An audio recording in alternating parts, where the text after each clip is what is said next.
street, what's happened in the last few years? I mean, I celebrate the fact that these shops have closed down. I think it's fantastic that Woolworths have closed down. It's a shame for the staff that were laid off, but there's not much point being in a job where you're serving pick and mix. It's not, and why do we need, why did we need a big shop on our high streets where the first thing that you go in, you see a bloody big pile of pick and mix? I mean, you can buy pick and mix anywhere, and I don't see why that should take up prime position on our high street. Blockbuster, obviously quite a few thousand people were out of a job. But why the hell do we need Blockbuster when you've got Netflix and all of those kind of things? Can you imagine, my kids' generation ever going into a Blockbuster to buy a DVD or a video or whatever? It's just it just doesn't matter. I don't know why the press even talk about it. Why did the press talk about Jessop's closing down? Did it matter? Did it fuck? It mattered to the people who own the business. It mattered to the staff that worked there.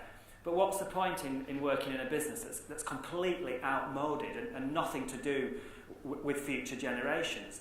The reason, my phone's in my bag, but the reason we have decent smartphones now is because, that's how we take pictures. Obviously, if you're a professional photographer, you don't do it on your smartphone, but professional photographers don't go to Jessop's either. So Jessop's is something from the past. Forget about it. And then, why go into town centres? Sometimes you wonder with the way that, you've talked about parking, queues to get onto car parks, expensive parking. I actually quite agree with expensive parking.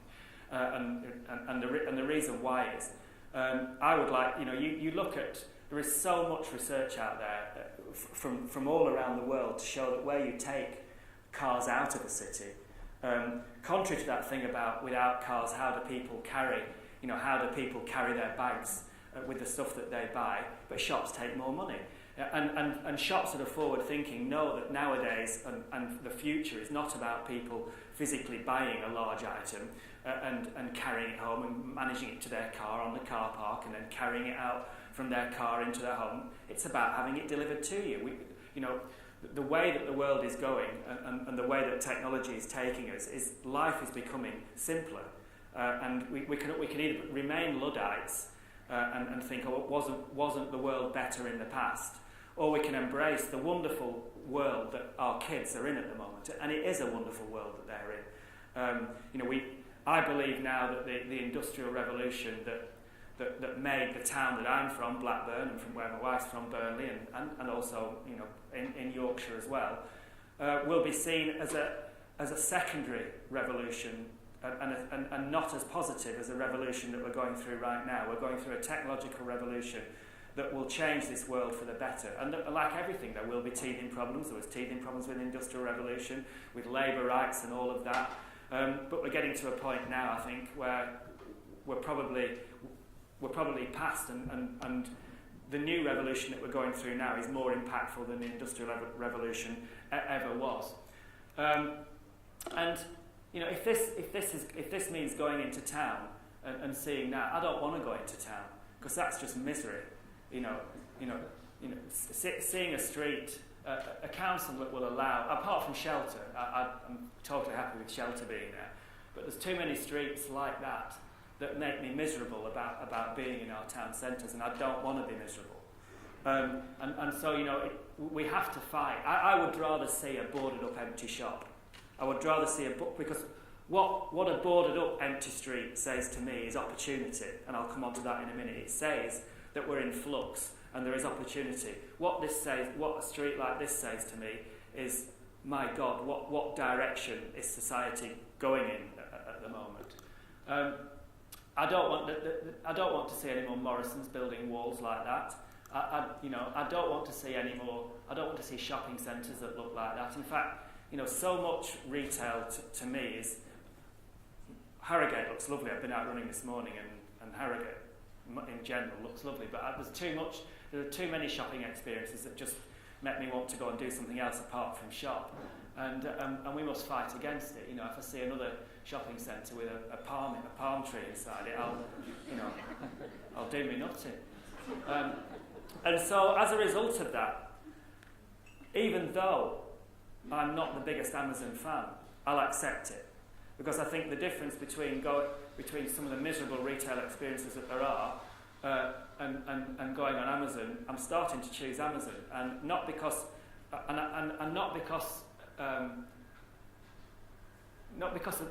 of the ease, because I actually dislike so much going into our town centres. There's so many of our town centres at the moment. But what can a town centre be? So I've been thinking, to do this talk, I was thinking about what the town centres mean to me. Well, I think they mean to me exactly what they meant to the Romans.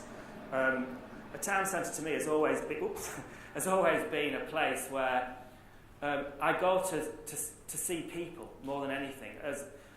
I don't think I'm that much different. I think designers are a little bit different in that we people watch quite a lot. But the most important thing in life for me are not physical items, the kind of things that you buy, but people. I suppose, and I think if we sit back, that's fairly natural, because I think the most important thing in life are relationships, are having sex, to have children, to bring the next generation along. That is probably more important, well, it certainly is to me, and I should think most people in here. I'll ask the question, are physical possessions more important than...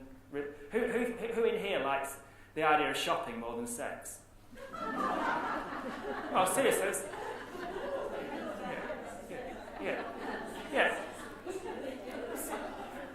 So, well, I think it'd be a bit strange if you like shopping more, but I mean, some people might. It's not, and I wouldn't hold that against them. But the reason, if you look back in the history of what our town centres were, probably the earliest, best examples were the Romans and the Forum. And the Forum was a place, exactly what that word stands for. A forum was a place to get together and exchange so much. You exchanged goods, you bought stuff, you bartered, but you also exchanged ideas and probably exchanged bodily fluids as a result of who you met. And that, to me, is what a town centre has always been for me. So, thinking back to what I was brought up in Blackburn, and what did Blackburn mean to me? Well, I suppose when I was thinking about this, it was going back to 1973, when that was the first. I'd been to concerts before, but this is the first big concert that I'd been to on my own. I was 12 years old, and David Bowie played at the King George's Hall in Blackburn, and it changed my life. I won't go on to how it changed my life in terms of what it did, in terms of probably encouraging me to be a designer. But seeing this guy up there on stage in a pair of undies. He got, and obviously his music was fantastic. A few people would not agree with that. But what it did for me was in this place, right in the centre of town, King George's Hall, probably 2,000 people in this old hall watching David Bowie. The atmosphere was amazing. You didn't know where to look for girls with bright red hair, for boys with bright red hair. I was 12. I wasn't part of the scene. How could you be at 12 years old? But what I did was, the next day, I came back into town, and I bought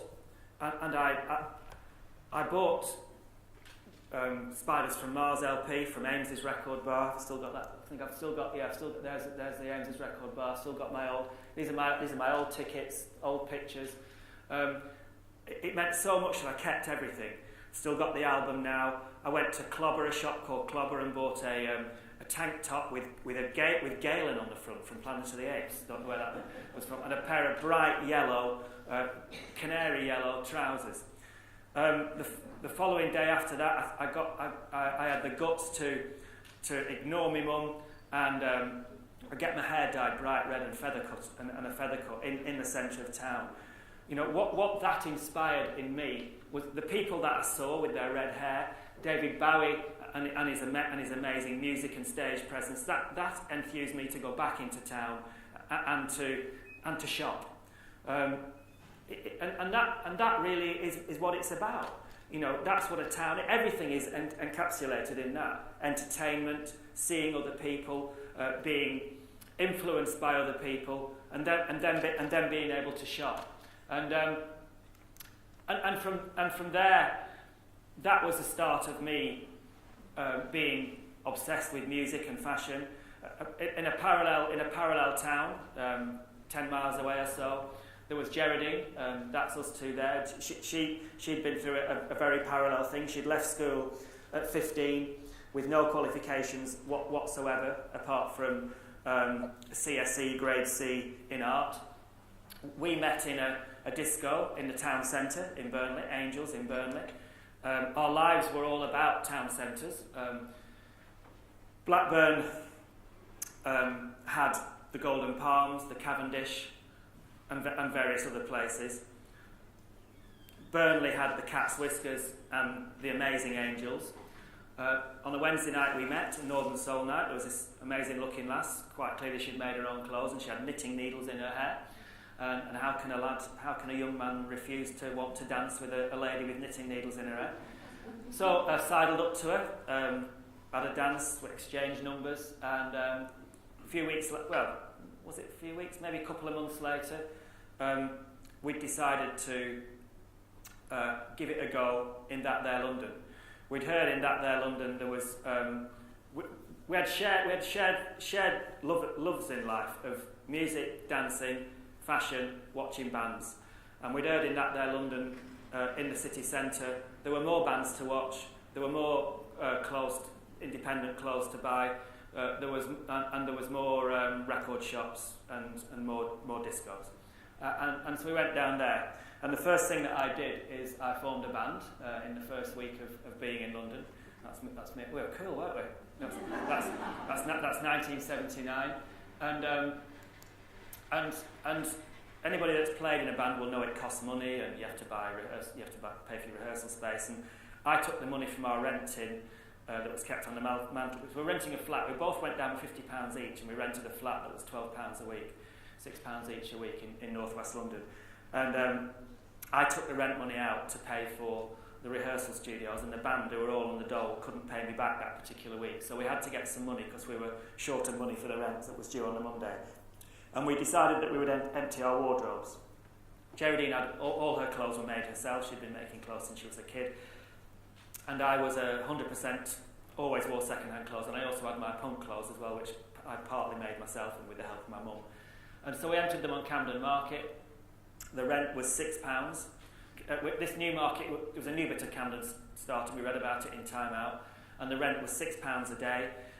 So that first weekend the rent was 12 quid, we took 300 quid. We celebrated, went out clubbing as we did that night, decided we'd refill our bag. We stayed up all night, we refilled our bags with stuff from our wardrobe, got the N18 night bus down the Harrow Road, queued up for the first stall, which was... we queued up at 5 a.m. in the morning, got the front stall, which we'd been jealous all day on the Saturday because other people who got the front stall were obviously busy. So we got the front stall, we took more money on that Sunday, and then from then on we just went crazy. Geraldine just made clothes, sat at home on a sewing machine making clothes. I went to every single jumble sale that I could find.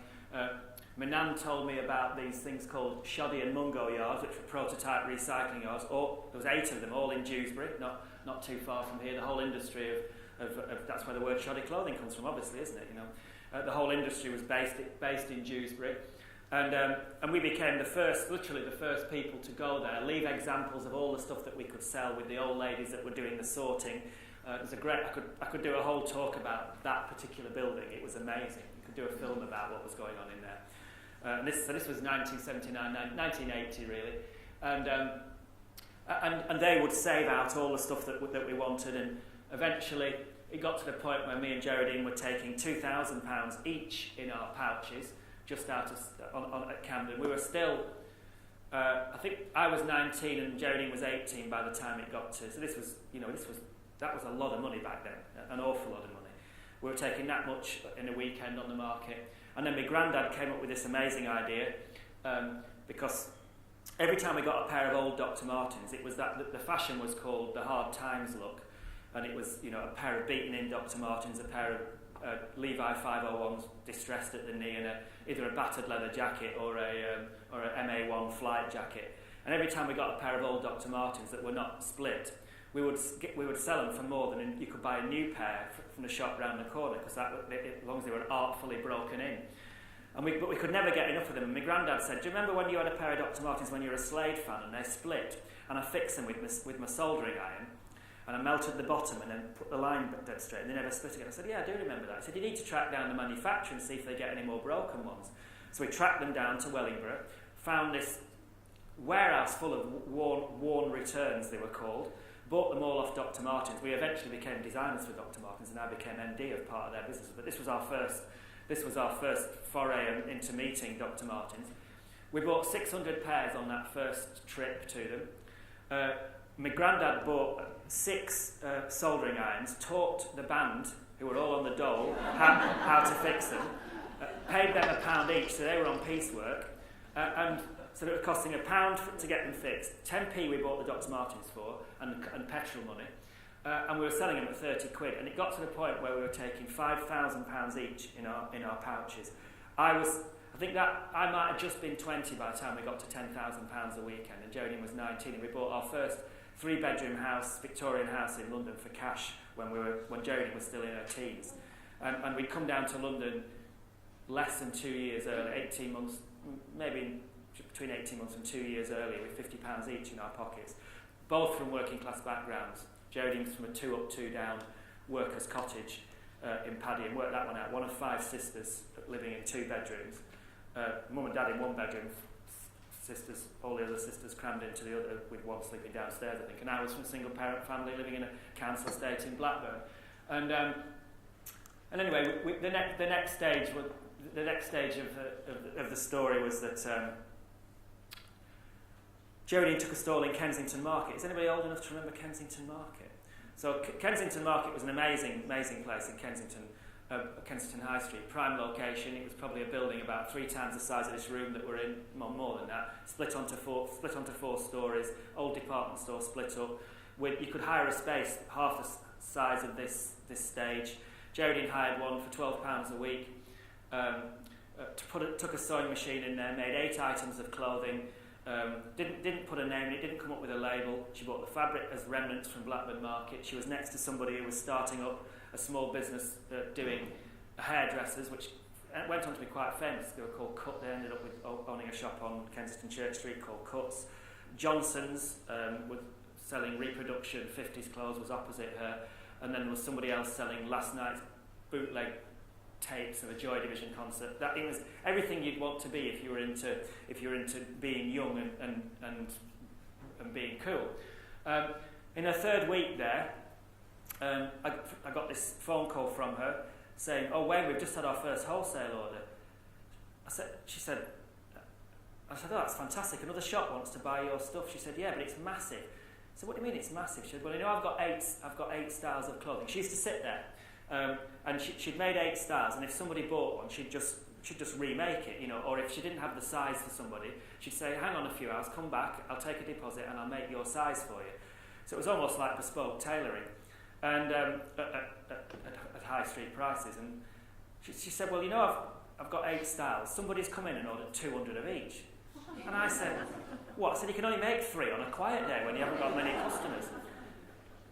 I said, "Well, who is it?" She said, "Well, I've never heard of them, but everybody's telling me they're really everybody in the market's telling me they're really famous, and they were all saying I must take the order." I said, "Well, who is it?" She said, "Well, it's Macy's New York."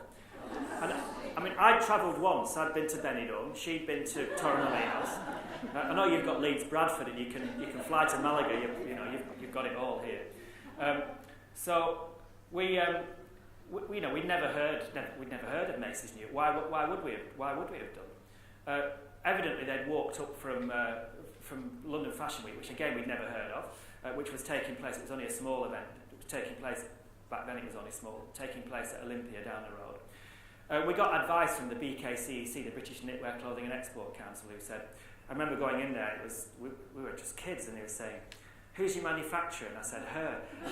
I think he must have thought we were complete nutters. But the long and the short of it is, went outside after this meeting, went to a phone box, phoned my mum, as you do. My mum was working, not quite as a waitress in a cocktail bar, but working behind the... That's quite a local job, that one, isn't it? Was working as a barmaid behind the bar of the halfway house between Blackburn and Preston. She hated the job. She'd always made her own clothes as well, and she said, "Right, I've seen how much money you're making on Camden.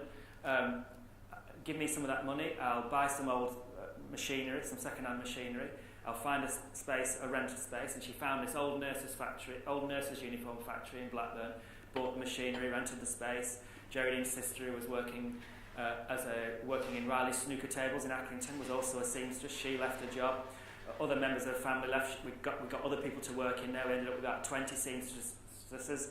We delivered the order, came up with the label Red or Dead, and the rest is history. Red or Dead went on to have 23 shops around the world, from Tokyo to Sheffield, and 25 million turnover when we sold it. Around about 300 staff, including all the retail staff, and we sold it. We never borrowed any money at all. We never had a bank overdraft, and we sold it for a shipload of money when we were still young, in our mid 30s. But that's not an unusual story. I told that story not to just get it off my chest, but to say that is not an unusual story. But certainly back then it wasn't. I think it's becoming an increasingly difficult story. I don't know how a young couple from Blackburn and Burnley with no money could go and do that today. It would be a lot more difficult. You can't even get. There's no spaces in London now where you can get.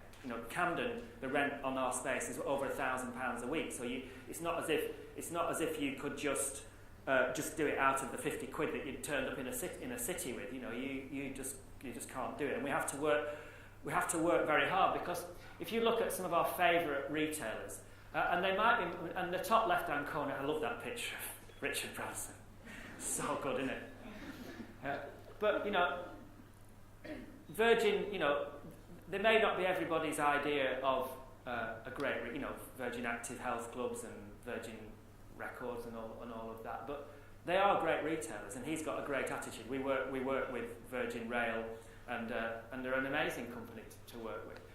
You look at Vivienne Westwood. All of this, and you look at Paul Smith. All of these came out of an era when it was easy in, easy out, where you could have a go, where there was no barriers to entry, where the pension funds didn't own the high street, where it really was just this opportunity, this feeling that, my God, there's nothing to lose here, and there really was nothing to lose, and you didn't need parental help, and you could come from any background, and you didn't need banks. We didn't have to moan about, we can't get an overdraft. Because why would you need an overdraft? You could just have a go. And until we get back to that, I think we've lost quite a lot. And some places have still got this outside of the UK, and we are losing ground. And I'll come on to it in a bit. We are losing ground at a massive pace to some countries, which will have a really important effect on us creating brands, and also on inward visitor numbers as well, if we're not careful, because people have got a choice where they want to travel. We've been through an amazing period in the UK where the UK is absolutely the place where people want to come to shop and to see new things happening. But we're in real danger if we keep becoming increasingly monopolised by people with money, and if we keep voting Conservative. But we've just done it, haven't we? And probably done it for the next 10 years. So after we sold Red or Dead, we created Hemingway Design. I'm going to go on about that, but we're part of the creative industries, and we have to start shouting more about this. The government, to their credit, this government, are starting to understand and talk about the creative industries. In 2013, it was worth 71 billion, and that is just the money. That is just the money of the creative industries, not what it creates for you. Because how many people in here sell something? Most of you are retailers, I assume. Is that correct? Or brands? Yeah. How many people here buy things that are designed in Britain, designed by British designers? So quite a lot of you. So these figures don't include what you sell.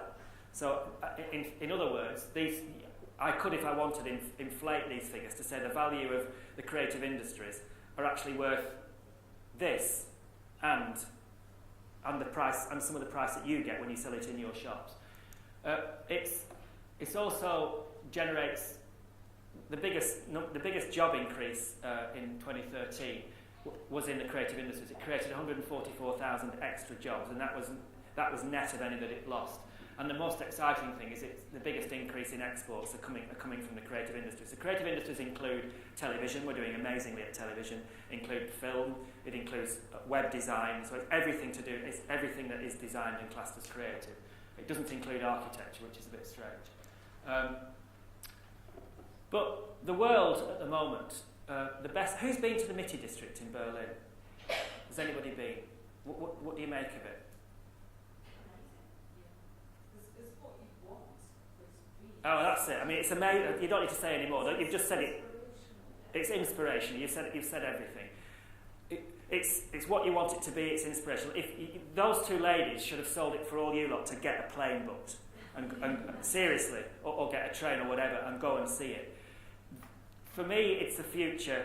It's the future of retail. It's the future of place. It's the future of when I say retail, it's food. It's everything. It feels like it's got opportunity. Obviously now, I've only got a few minutes left, so I have to wrap up quick. It feels like it did when me and Geraldine started. Obviously, very quickly, Starbucks and people. Well, there is not really in Germany. Starbucks don't, but the equivalent do move in. But Germany is allowing this to happen, and it's got a system. And I haven't got time to explain that system. There's a book out about the Mitte district. It's in German, but you can translate it on Google Translate. It really is worth getting it. That is the future, and it's being created right now, and the world is sitting up and taking notice. Has anybody been to Williamsburg in New York? What do you reckon to Williamsburg in New York? It's really good. Tell me about it. Everyone was kind of dressed really trendy. It felt very different from Manhattan. And the Brooklyn Brewery was really fun. Yeah, there's not. If you go to New York, and please try and go to New York, there is no reason now to go to Manhattan. Manhattan doesn't matter anymore. Young people are creating, and if you look at what young people are doing, they're creating a new future. They're creating with technology, with the sharing economy. You know, this is the centre of the sharing economy on the East Coast. The West Coast is a different kind of sharing economy. But we can moan all we like about the state of retail in this country, but until we embrace some of the amazing things that are going on abroad, and I wish I had a chance to explain, I haven't got a chance, I've got 3 minutes left, I wish I had a chance to explain a bit more in depth. But the same thing's happened in Hackney. Think about an absence of government. This is what we need, a complete absence of government. You know, there's an absence of government in the Mitte district. For America, an amazing absence of government in Williamsburg and Brooklyn. There is still some government there. There was an amazing absence of government. Hackney Council just went completely off-piste and went and did absence of government to allow what's happened in Hackney Wick. And Hackney Wick is still exciting. It may have got expensive-ish, but it still is exciting. Does anybody here not know or not stayed in an Airbnb? So everybody in here has stayed in an Airbnb. I don't believe you. Yeah. Who has not stayed in an Airbnb? So most of you haven't. Right. You have got to go and experience, and you've got to find out more about Airbnb. This is the kind of economy that is coming out, and it's a license to print money, and it's amazing. But I would never book in a hotel again. Very rarely, unless every Airbnb is full, I will go in an Airbnb. I've just booked an Airbnb in York. We're going to stay in York tonight. It took me 2 minutes. I got off the plane. We flew up from Southampton to Leeds Bradford yesterday. I thought, I wonder if you can get. And I went on my app, and you're allowed to put your phone on now while you're taxiing, and I hit Uber. Lo and behold, Uber, we're there. 6 minutes. Who's got Uber? Who's got the Uber app? Not many of you. Surprised. You know, it's round here. You know, it'll be I'm sure it's in your city. It's in so many towns now. And all of, you know, if you're not, my kids' generation, they wouldn't use anything else but Uber. They probably, I can't think of anybody of my kids' generation stayed in a hotel in the last 4 or 5 years. But I don't hear this talked about enough in this industry. You know, it's all about how can we get things back as they were. Well, we should never be thinking about getting things back as they were. Just think about the future. The future is fantastic, and it's happening right now. I've got to finish.